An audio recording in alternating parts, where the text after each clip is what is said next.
Mick Jagger, George Bush, ze overnachten allebei in het Valkenburgse kerkdorp Houtum.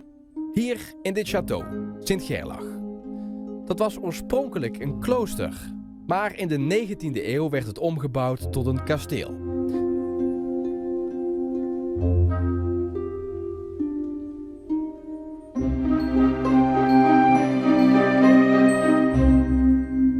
De geschiedenis van het kasteel gaat terug naar de 12e eeuw, naar de ridder Gerlachus.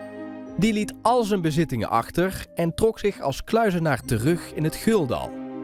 Om te bidden en om op bedevaart te gaan naar het graf van Sint Servatius in Maastricht.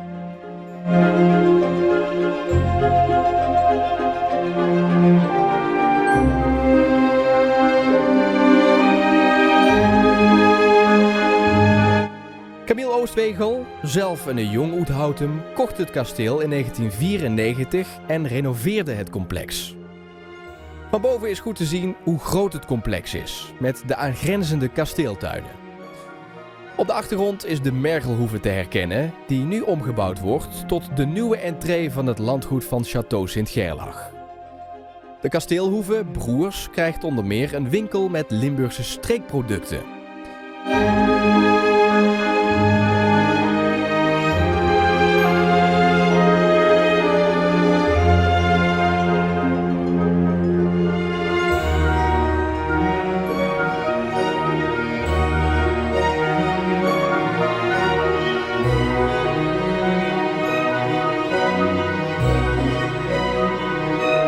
Het Château Sint-Gerlach ligt in de tuin van Maastricht.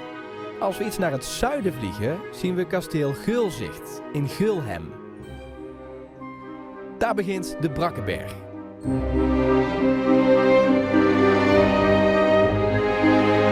In de verte zien we links de finishplek van de Amstel Gold Race.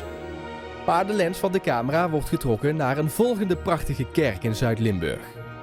Nu in het rijk van Sint Monulfus en Gondulfus, want zo heet de kerk in Bergen ter Blijt.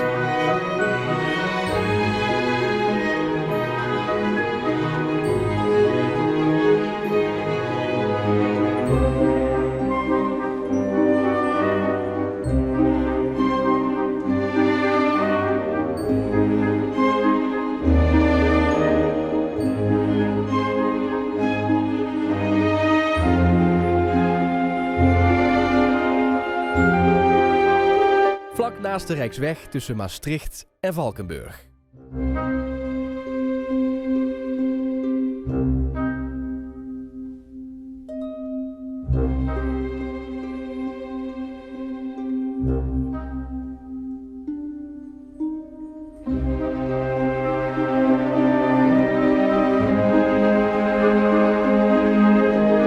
En zo laten we berg achter ons en vliegen we verder, hoog boven Limburg.